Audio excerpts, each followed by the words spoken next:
Hi friends, this is Venkatesh Devasani. Target TGPSC group 1 ప్రిలిమ్స్కు సంబంధించినటువంటి current అఫైర్స్ని quick revision రూపంలో మీ ముందుకి గత వీడియోలో రావడం జరిగింది. దానికి కొనసాగింపుగానే మరికొన్ని అంశాలని ఈ యొక్క వీడియోలో చాలా వేగంగా నేర్చుకునేటువంటి ప్రయత్నం అయితే చేద్దామండి.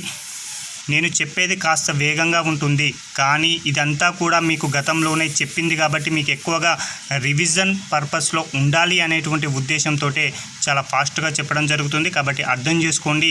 అందులో భాగంగా అత్యంత ఇంపార్టెంట్ ఉన్నటువంటి టాపిక్ ఆదిత్య L1 అండి. ఇస్రో అత్యంత ప్రతిష్టాత్మకంగా 2023 సెప్టెంబర్ 2వ తేదీన ఆదిత్య L1 అనేటువంటి ప్రయోగాన్ని చేపట్టడం జరిగింది. ఈ ప్రయోగం అనేది నిర్దేశిత కక్షలోకి ఎప్పుడు చేరుకుంది అంటే 2024 జనవరి 6వ తేదీన నిర్దేశిత కక్షలో అయితే ప్రవేశించడం జరిగింది. అయితే ఈ యొక్క ఆదిత్య L1కు సంబంధించి మొత్తంగా 7 పేలోడ్స్ను అయితే ప్రయోగించారండి. చాలా ఇంపార్టెంట్. వాటి పేర్లు మరియు వాటి యొక్క అబ్రివేషన్ని కూడా ఎగ్జామినర్ అడగడానికి అవకాశం ఉంది. కాబట్టి 7 పేలోడ్స్ పేర్లను కనుక పరిశీలిస్తే ఒకటి VELC అండి, విజిబుల్ ఎమిషన్ లైన్ కోర్నోగ్రాఫ్, అదేవిధంగా సూట్ అని గుర్తుంచుకోండి, solar ultra violet imagining, Solex, అదేవిధంగా హీలియోస్, అదేవిధంగా ఆస్పెక్స్, అదేవిధంగా పాపా, తర్వాత మ్యాగ్ అని ఈ యొక్క 7కి సంబంధించిన అబ్రివేషన్ అనేది ఇక్కడ ఉంది. కాబట్టి క్లియర్గా చదువుకోండి. ఇక్కడ నుంచి ప్రశ్న రావడానికి అవకాశం ఉంది. అదేవిధంగా ఈ యొక్క ఆదిత్య L1కు సంబంధించి మిషన్ డైరెక్టర్గా ఎవరు పనిచేశారని అడుగుతారు. కాబట్టి నిగర్ షాజీ అండి, తొలి ముస్లిం మహిళ నిగర్ షాజీ ఈ యొక్క ఆదిత్య L1కి మిషన్ డైరెక్టర్గా పనిచేసింది. అదేవిధంగా మిషన్ డైరెక్టర్గా SR బీజో, ఓకేనా? ఓకే అండి, సారీ అండి, ప్రాజెక్టు డైరెక్టర్గా నిగర్ షాజీ గారు పనిచేయడం జరిగింది. అదేవిధంగా మిషన్ డైరెక్టర్గా SR బీజో అండి. ఈ యొక్క నిగర్ షాజీ అనేటువంటి మహిళ ముస్లిం మహిళ. అదేవిధంగా తమిళనాడు రాష్ట్రానికి సంబంధించింది. ఈ యొక్క ఆదిత్య L1 మిషన్కి ప్రయోగానికి సంబంధించి ముఖ్య అతిథిగా జితేంద్ర సింగ్ గారు రావడం జరిగిందని గుర్తుంచుకోండి. చాలా ఇంపార్టెంట్. మరొక అంశం అండి, సముద్ర లక్ష్మణ అనేటువంటి నావికా విన్యాసం ఇటీవల కాలంలో భారత్ మలేషియా మధ్యలో నిర్వహించుకోవడం జరిగింది. ఇది ఎక్కడ నిర్వహించారంటే విశాఖపట్నం వేదికగా సముద్ర లక్ష్మణ అనేటువంటి విన్యాసాలని నిర్వహించారు. మరొకటి ఐఎన్ఎస్ సందాయక్ అనేటువంటి నౌకని 2024 ఫిబ్రవరిలో విశాఖపట్నంలో దీనిని ప్రవేశపెట్టడం జరిగింది. ఎవరు ప్రవేశపెట్టారు అంటే కేంద్ర రక్షణ శాఖ మంత్రి అయినటువంటి రాజ్నాథ్ సింగ్ గారు ప్రవేశపెట్టారు. కాబట్టి ఎక్కడ ప్రవేశపెట్టారని అడుగుతాడు. విశాఖపట్నం. ఎవరు అంటే మాత్రం రాజ్నాథ్ సింగ్ అని గుర్తుంచుకోండి. అదేవిధంగా ఇటీవల కాలంలో కేంద్ర సాహిత్య అకాడమీ అనేది తెలంగాణ రాష్ట్రానికి సంబంధించిన వ్యక్తికి రావడం జరిగింది. అది ఎవరికి రావడం జరిగిందంటే డాక్టర్ నాగరాజు సురేంద్ర గారికి రావడం జరిగింది. ఇతడు కరీంనగర్ జిల్లా ఎలగందుల వాసి అండి. వృత్తిరీత్యా డాక్టర్, అదేవిధంగా ప్రవృత్తిరీత్యా కవిగా, రచయితగా, అనువాదకుడుగా, విమర్శకుడుగా కూడా ఇతడు ఉండడం జరిగింది. ఇతని యొక్క కలం పేరు వచ్చేసి ఎలనాగా అని గుర్తుంచుకోండి. ఇతడు ఏ అనువాదానికి కేంద్ర సాహిత్య పురస్కారం రావడం జరిగింది అంటే గాలిబ్ నాటి కాలం అనేటువంటి తెలుగు అనువాదానికి ఒక పురస్కారం రావడం జరిగింది. కాబట్టి చాలా ఇంపార్టెంట్ అండి. అదేవిధంగా ప్రపంచంలోనే మొట్టమొదటి AI ఆర్టిఫిషియల్ ఇంటెలిజెన్స్కు సంబంధించినటువంటి ఒక సాఫ్ట్వేర్ ఇంజనీర్ని కాగ్నిషన్ అనేటువంటి కంపెనీ రూపొందించడం జరిగింది. దాని పేరేంటి అంటే డెవిన్ అండి. చాలా ఇంపార్టెంట్. ప్రపంచంలోనే తొలి AI సాఫ్ట్వేర్ ఇంజనీర్ ఏది అంటే డెవిన్ అని గుర్తుంచుకోండి. దానికి పోటీగా భారత్ రూపొందించినటువంటి సాఫ్ట్వేర్ ఇంజనీర్ వచ్చేసి దేవిక అండి. భారతదేశంలో తొలి AI సాఫ్ట్వేర్ ఇంజనీర్ అంటే దేవిక గుర్తుకు రావాలి. ప్రపంచంలో అయితే మాత్రం డెవిన్ అని గుర్తుంచుకోవాలి. దాన్ని రూపొందించిన కంపెనీ కూడా చాలా ఇంపార్టెంట్, కాగ్నిషన్ అని గుర్తుంచుకోండి. అదేవిధంగా భారతదేశంలోనే తొలి AI ఉపాధ్యాయురాలు అంటే ఆర్టిఫిషియల్ ఉపాధ్యాయురాలు ఎవరు అంటే ఐరిస్ అండి. కేరళ రాష్ట్రంలో ఈ యొక్క ఉపాధ్యాయురాలను అయితే ప్రవేశపెట్టడం జరిగింది. అదేవిధంగా BSFలో తొలి మహిళా స్నైపర్గా సుమన్ కుమారి అనేటువంటి మహిళ నియమితులు కావడం జరిగింది. ఒక మహిళా స్నైపర్గా నియమితులు అవ్వడం ఇదే తొలిసారి. కాబట్టి ఆమె పేరును గుర్తుంచుకోండి, సుమన్ కుమార్ అని గుర్తుంచుకుంటే సరిపోతుంది. మరొకటండి రామ్సార్ సైట్స్ 2024 సంవత్సరంలో రామ్సార్ సైట్లని ప్రకటించడం జరిగింది. అందులో భారతదేశం నుంచి 5 రామ్సార్ సైట్లు అనేవి ఎంపిక కావడం జరిగాయి. అవి కేవలం 2 రాష్ట్రాలకు సంబంధించినవే అని గుర్తుంచుకోండి. ఒకటి కేరళ రాష్ట్రం నుంచి 3 రామ్సార్ సైట్లు, అదేవిధంగా తమిళనాడు నుంచి 2 రామ్సార్ సైట్లు ఎంపిక కావడం జరిగాయి. కర్ణాటక రాష్ట్రం నుంచి చూసుకున్నట్లయితే కర్ణాటక రాష్ట్రం నుంచి కనుక పరిశీలిస్తే మగాడికేరే కన్జర్వేషన్ రిజర్వు, ఇది ఒక కృత్రిమ సరస్సు అని గుర్తుంచుకోండి. అంకసముద్ర బర్డ్ కన్జర్వేషన్ కర్ణాటక, ఇది కూడా ఒక కృత్రిమ సరస్సు. అదేవిధంగా అగనాశిని ఈ 3 కూడా కర్ణాటక రాష్ట్రానికి సంబంధించిందండి. అగనాశిని అనేది ఒక నది ముఖ ద్వారం అండి. అదేవిధంగా తమిళనాడు నుంచి కరైవట్టి బర్డ్ శాంక్చురీ, ఇది అదేవిధంగా లాంగ్వుడ్ షోలా రిజర్వ్ ఫారెస్ట్, ఇవి తమిళనాడు అండి. చాలా చాలా ఇంపార్టెంట్, ఈ 5ంటిని గుర్తుంచుకోండి. అదే నేటి వరకు భారతదేశంలో ఉన్నటువంటి రామ్సార్ సైట్ల సంఖ్య వచ్చేసి 80కి చేరుకోవడం జరిగిందండి. అదేవిధంగా భారతదేశంలో అత్యధికంగా ఏ రాష్ట్రంలో రామ్సార్ సైట్లు ఉన్నాయంటే తమిళనాడు రాష్ట్రంలో ఉండడం జరిగాయి. ఇక్కడ 16 రామ్సార్ సైట్లు ఉండగా 2వ స్థానంలో ఉత్తరప్రదేశ్ ఉండడం జరిగింది. ఇక్కడ 10 రామ్సార్ సైట్లు అనేవి ఉండడం జరిగింది. అదేవిధంగా మరొకటి ఆలినోద్యమ దేశాల 19వ శిఖరాగ్ర సదస్సు అనేది 2024 సంవత్సరంలో నిర్వహించడం జరిగింది. ఎక్కడ నిర్వహించారంటే ఉగాండా దేశంలో ఉన్నటువంటి కంపాలలో 2024 జనవరి 19 నుంచి 20 వరకు నిర్వహించారు. ఇది ఎన్నవ ఎడిషన్ అంటే మాత్రం 19వ ఎడిషన్ అని గుర్తుంచుకుంటే సరిపోతుంది. అదే 18వ ఎడిషన్ 2019లో అజర్బైజాన్లో ఉన్నటువంటి బాకులో నిర్వహించడం జరిగింది. ఈ యొక్క అలినోద్య దేశాల యొక్క కూటమి అనేది 1961 సంవత్సరంలో ఏర్పాటవ్వడం జరిగింది. దీని యొక్క రూపకర్తలుగా Jawaharlal Nehru, Sukarno, Abdul Nasser, Kwame Nkrumah, Joseph Tito లాంటి వారి గురించి ఈ యొక్క రూపశిల్పులండి. చాలా చాలా ఇంపార్టెంట్. తొలి సదస్సు వచ్చేసి 1961లో బెల్గ్రేడ్లో నిర్వహించడం జరిగింది. ఐక్యరాజ్య సమితి తర్వాత అతిపెద్ద అంతర్జాతీయ సంస్థ ఏది అంటే మాత్రం ఈ యొక్క అలినోద్యమ దేశాల కూటమే. దీనిని నామ్ అని కూడా పిలవడం జరుగుతుంది. ఇక మరొకటండి చాలా చాలా ఇంపార్టెంట్, 2023 సంవత్సరంలో తెలంగాణ రాష్ట్రంలో నూతన ప్రభుత్వం అనేది ఏర్పాటు కావడం జరిగింది. అందులో భాగంగా తెలంగాణకు సంబంధించి క్యాబినెట్ పైన ప్రశ్నలు అడగడానికి అవకాశం ఉంది. కాబట్టి ఈ యొక్క క్యాబినెట్ గురించి ఎగ్జామ్ పాయింట్ ఆఫ్ వ్యూలో ప్రశ్న అడుగుతారండి. 2023 డిసెంబర్ 7న 12 మంది మంత్రులతో కొత్త ప్రభుత్వం అయితే కొలువు తీరిందండి. ఇందులో మహిళా మంత్రులు ఎంతమంది ఉన్నారంటే 2 ఉండడం జరిగింది. నూతన ప్రభుత్వం ఎల్బీ స్టేడియంలో ప్రమాణ స్వీకారం కూడా చేయడం జరిగింది. ముఖ్యమంత్రిగా యనమల రేవంత్ రెడ్డి గారు ఉన్నారు. అదేవిధంగా రేవంత్ రెడ్డి గారి దగ్గర మరికొన్ని శాఖలు కూడా ఉన్నాయండి. లా అండ్ ఆర్డర్, హోమ్ శాఖ అంటారు, మున్సిపల్ అడ్మినిస్ట్రేషన్, జనరల్ అడ్మినిస్ట్రేషన్తో పాటు మరికొన్ని శాఖలు కూడా ఉండడం జరిగింది. మల్లు బట్టి విక్రమార్క గారి దగ్గర డిప్యూటీ సీఎం మరియు ఆర్థిక ఇంధన వనరుల శాఖ ఉండడం జరిగింది. ఇక కొండ సురేఖ గారండి దేవాదాయ శాఖ, అదేవిధంగా అటవీ పర్యావరణ శాఖ కూడా ఉండడం జరిగింది. ఇక సీతక్క వచ్చేసి పంచాయత్ రాజ్, అదేవిధంగా rural development, women's and children సంబంధించిన శాఖ ఉండగా కోమటిరెడ్డి వెంకటరెడ్డి దగ్గర రోడ్డు భవనాలు, సినిమాటోగ్రఫీ శాఖలు ఉండడం జరిగాయి. ఇక పొంగులేటి శ్రీనివాస్ రెడ్డి గారి దగ్గర రెవెన్యూ, గృహ నిర్మాణం, సమాచార ప్రసార శాఖలు ఉండగా తుమ్మల నాగేశ్వరరావు గారి దగ్గర వ్యవసాయం మరియు సమాచార శాఖ ఉండడం జరిగింది. జూపల్లి కృష్ణారావు దగ్గర ఎక్సైజ్, పర్యాటక, సాంస్కృతిక మరియు ఆర్కియాలజీ శాఖలు ఉండడం జరిగాయి. ఇక శ్రీధర్ బాబు గారి దగ్గర ఐటీ, ఎలక్ట్రానిక్స్, శాసనసభ వ్యవహారాలు ఉండగా పొన్నం ప్రభాకర్ గారి దగ్గర రవాణా మరియు బీసీ సంక్షేమం ఉండడం జరిగింది.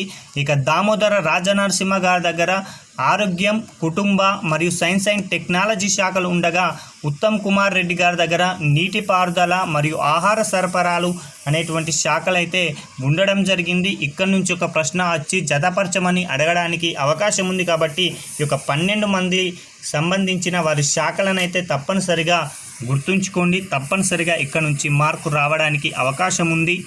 మరొక ఇంపార్టెంట్ ప్రపంచ సంతోష నివేదిక, దీనిని వరల్డ్ హ్యాపీనెస్ రిపోర్ట్ అని అనడం జరుగుతుంది. దీనిని UN sustainable development solution network, Gallup world పోల్తో కలిసి యూనివర్సిటీ ఆఫ్ ఆక్స్ఫర్డ్కు చెందినటువంటి వెల్బీయింగ్ రీసెర్చ్ సెంటర్ వారు దీనిని తయారు చేయడం జరిగింది. దీనిని 2024 మార్చి 20వ తేదీన అంతర్జాతీయ ప్రపంచ సంతోష దినోత్సవం రోజున దీనిని విడుదల చేశారండి.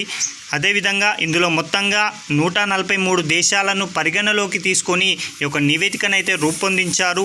ఇందులో భారత్ ర్యాంక్ చాలా ఇంపార్టెంట్, 126వ ర్యాంకు ఉండడం జరిగింది. ఇక టాప్ 10 దేశాలను కనుక పరిశీలిస్తే Finland, Denmark, Iceland, Sweden, Israel అండి. మనం గతంలోనే చెప్పుకున్నాం ఈ యొక్క 5 దేశాలను ఏ విధంగా గుర్తుంచుకోవాలంటే FDI, SI అని గతంలోనే చెప్పాం. మరొకసారి గుర్తు చేస్తున్నానండి, FDI, SI అనేటువంటి ఈ యొక్క కోడ్ను గుర్తుంచుకుంటే సరిపోతుంది.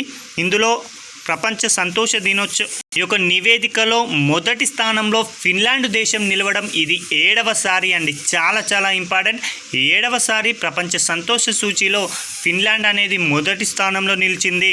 భారత్ ర్యాంక్ వచ్చేసి 126.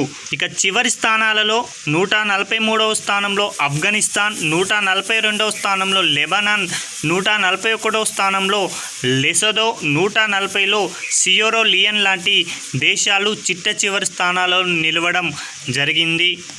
మరొకటండి, పదవిలో ఉండగా అరెస్ట్ అయినటువంటి తొలి సీఎం ఎవరు అంటే ఢిల్లీ ముఖ్యమంత్రి అరవింద్ కేజ్రీవాల్ అండి. 2024 మార్చి 21వ తేదీన ఇతడు అరెస్టు కావడం జరిగింది. చాలా ఇంపార్టెంట్ అండి. గతంలో సీఎం పదవి నుంచి వైదొలిగిన తర్వాత అరెస్ట్ అయిన వారి పేర్లు చూసుకుంటే లాలూ ప్రసాద్, జయలలిత, ఓం ప్రకాష్, మధుకోడా, హేమంత్ సోరెన్ లాంటి వారు ఉండడం జరిగింది. కానీ పదవిలో ఉండగా అరెస్ట్ అయిన తొలి సీఎంగా ఎవరున్నారో అంటే అరవింద్ కేజ్రీవాల్ అని గుర్తుంచుకోండి.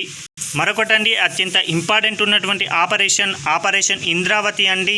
నేర ముఠాల ఆగడాలతో గత కొన్ని వారాలుగా సంక్షోభ పరిస్థితుల్లో నెలకొన్నటువంటి హైతీ దేశంలో ఉన్నటువంటి భారతీయులని కాపాడేందుకోసం కేంద్రం ఇటీవల ఒక ఆపరేషన్ చేపట్టింది. దాని పేరే ఆపరేషన్ ఇంద్రావతి అని గుర్తుంచుకోండి.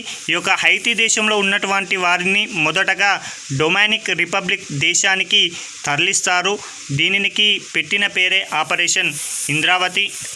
మరొకటండి, నూతన ముఖ్యమంత్రులు ఇటీవల కాలంలో 2023లో తెలంగాణ రాష్ట్రంతో పాటు మరికొన్ని రాష్ట్రాలలో కూడా నూతన ముఖ్యమంత్రులు ఏర్పడ్డారు కాబట్టి వాటిని జతపరచండి అని కూడా అడుగుతారు. కాబట్టి గుర్తుంచుకోండి, తెలంగాణ ముఖ్యమంత్రిగా రేవంత్ రెడ్డి గారు, రాజస్థాన్ నుంచి భజన్ లాల్ శర్మ, అదేవిధంగా మధ్యప్రదేశ్ నుంచి మోహన్ యాదవ్, ఛత్తీస్గఢ్ నుంచి విష్ణుదేవ్ సాయ్, అదేవిధంగా మిజోరాం నుంచి లాల్డ్ హోమ్ అని గుర్తుంచుకోండి. తెలంగాణలో 119 స్థానాలు, రాజస్థాన్లో 200 స్థానాలు, మధ్యప్రదేశ్లో 230 స్థానాలు, ఛత్తీస్గఢ్లో 90 స్థానాలు, మిజోరాంలో 40 అసెంబ్లీ స్థానాలు ఉన్నాయని కూడా గుర్తుంచుకోండి. ఒకవైపు అసెంబ్లీ స్థానాల సంఖ్య ఇచ్చి మరొక వైపు రాష్ట్రాలు ఇవ్వవచ్చు, లేదా ముఖ్యమంత్రులు ఇచ్చి రాష్ట్రాలు ఇచ్చి జతపరచమని అడగడానికి అవకాశం ఉంది. కాబట్టి గుర్తుంచుకోండి, చాలా ఇంపార్టెంట్.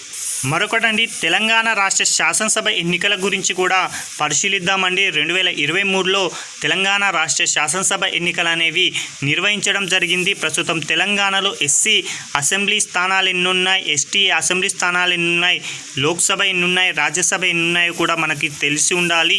అయితే తెలంగాణలో లోక్సభ స్థానాలు మొత్తంగా 17 ఉన్నాయండి. ఈ యొక్క 17లో ఎస్సీకి సంబంధించి 3 ఉండగా ఎస్టీకి సంబంధించి 2 స్థానాలు ఉన్నాయండి. ఎస్సీకి సంబంధించి చూసుకుంటే పెద్దపల్లి, వరంగల్, నాగర్ కర్నూలు అండి.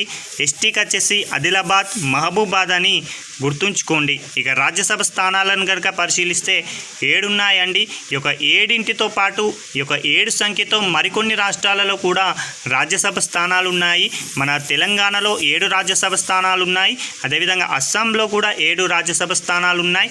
పంజాబ్లో కూడా 7 రాజ్యసభ స్థానాలు ఉండడం జరిగాయని గుర్తుంచుకోండి. అసెంబ్లీ వచ్చేసి 119 తెలంగాణలో ఉండగా అందులో ఎస్సీ వచ్చేసి 19, ఎస్టీ వచ్చేసి 12 అని గుర్తుంచుకోండి. ఇక శాసన మండలి స్థానాలు వచ్చేసి 40 ఉండడం జరిగింది. రంజీ ట్రోఫీ 2024కు సంబంధించి విజేతగా ముంబై జట్టు నిలవడం జరిగింది. ఇలా నిలవడం ఇది ఎన్నోసారి అంటే 42వసారి అని గుర్తుంచుకోండి. రన్నరప్గా విదర్భ ఉండగా ముంబై జట్టుకు కెప్టెన్గా అజింక్య రహానే గారు ఉండడం జరిగింది.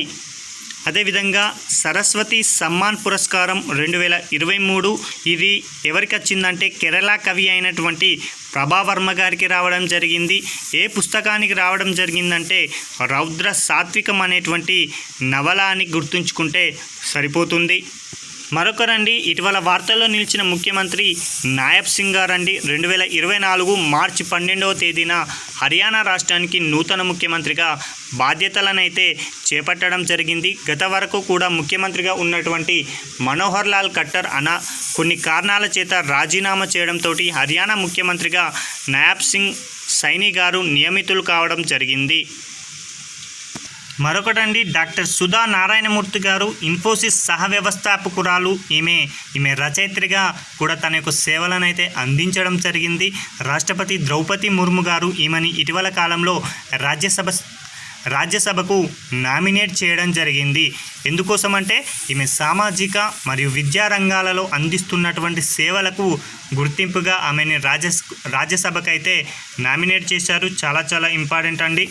మరొకటండి, తెలంగాణ రాష్ట్ర నూతన గవర్నర్గా, అదేవిధంగా పుదుచ్చేరి ఇన్ఛార్జి లెఫ్టినెంట్ గవర్నర్గా ఇటీవల కాలంలో తమిళసై సౌందరరాజన్ గారు రాజీనామా చేయడం జరిగింది. ఈ యొక్క 2 బాధ్యతలని జార్ఖండ్ గవర్నర్గా బాధ్యతలు నిర్వర్తిస్తున్నటువంటి సిపి రాధాకృష్ణన్ గారికి అదనపు బాధ్యతలనైతే అప్పగించారు అని గుర్తుంచుకోండి. ఇతడు ఏ రాష్ట్రవాసి అంటే మాత్రం తమిళనాడు రాష్ట్రానికి సంబంధించినటువంటి వ్యక్తి అని గుర్తుంచుకుంటే సరిపోతుంది.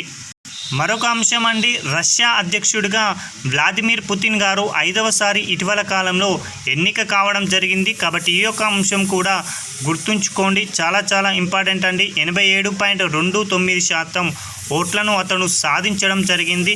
ప్రధానిగా అధ్యక్షుడిగా కలిపి గత 24 ఏళ్లుగా అతడు అధికారంలోనే కొనసాగుతున్నారు. ఈ యొక్క పదవీ కాలం కనుక ఇప్పుడు 6 సంవత్సరాల పదవీ కాలం కనుక అతడు పూర్తి చేసుకుంటే ఈ ఘనత అయితే ఒక గొప్ప ఘనత సాధిస్తాడండి. అత్యధిక కాలం రష్యాను పాలించినటువంటి ఒక నేతగా అయితే ఇతను రికార్డ్ అయితే నెలకొల్పబోతున్నాడు. చాలా చాలా ఇంపార్టెంట్ అండి.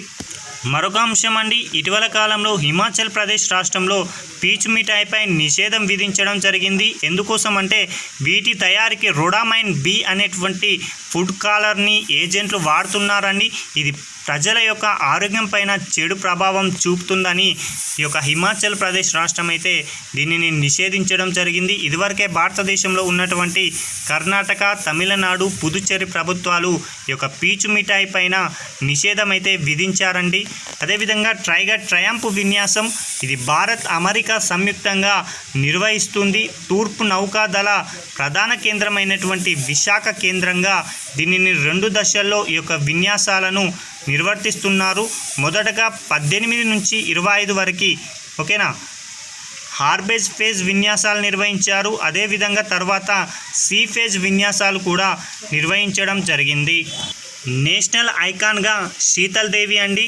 దేశంలో ఓటింగ్ శాతాన్ని పెంచేందుకోసం దివ్యాంగుల తరపున ప్రచారకర్తగా పారా ఆర్చర్ అయినటువంటి అర్జున అవార్డు గ్రహీత శీతల్ దేవి గారిని కేంద్ర ఎన్నికల సంఘం నియమించడం జరిగింది. ఈమె కేంద్ర ఎన్నికల సంఘం తరపున ప్రచారం అయితే నిర్వహించబోతుంది. కాబట్టి గుర్తుంచుకోండి, చాలా చాలా ఇంపార్టెంట్. ఇక మరొక అంశం అండి, ధర్మా గార్డియన్. ఇది ఒక సైనిక విన్యాసం. 2024 ఫిబ్రవరి 25 నుంచి మార్చి 9 వరకు ఇండియా, జపాన్ దేశాలు సంయుక్తంగా నిర్వహించినటువంటి విన్యాసానికి రాజస్థాన్ అనేటువంటి రాష్ట్రం ఆతిథ్యం ఇవ్వడం జరిగింది. కాబట్టి గుర్తుంచుకోండి, చాలా చాలా ఇంపార్టెంట్. ఇక మరొక అంశం అండి, సంతోష్ ట్రోఫీ 2024. ఇది ఒక దేశవాళీ ఫుట్బాల్ టోర్నమెంట్ అని గుర్తుంచుకోండి. 2024లో నిర్వహించినది. ఇది 77వ ఎడిషన్ అండి. ఇక దీనిని 2023 అక్టోబర్ 8 నుంచి మార్చి 9 వరకు, అంటే 2024 మార్చి 9 వరకు నిర్వహించగా విజేతగా సర్వీసెస్ జట్టు, రన్నరప్గా గోవా జట్టు అయితే నిలవడం జరిగింది. నేటి వరకు అత్యధిక సార్లు పశ్చిమ బెంగాల్ గెలిచిందని గుర్తుంచుకోండి. మరొక అంశం అండి, పాకిస్తాన్ నూతన అధ్యక్షుడిగా 14వ అధ్యక్షుడిగా పాకిస్తాన్ పీపుల్ పార్టీకి సంబంధించినటువంటి ఆసిఫ్ అలీ జర్దారీ ఇటీవల కాలంలో ప్రమాణ స్వీకారం చేశారండి. చాలా చాలా ఇంపార్టెంట్. పాకిస్తాన్ నూతన అధ్యక్షుడు ఎవరు అంటే ఆసిఫ్ అలీ జర్దారీ. ఇతడు ఎన్నో వ్యక్తి అంటే 14వ వ్యక్తి అని గుర్తుంచుకోండి. మొదటిసారిగా ఇతడు 2008 నుంచి 13 వరకు అధ్యక్షుడిగా కూడా పనిచేయడం జరిగింది.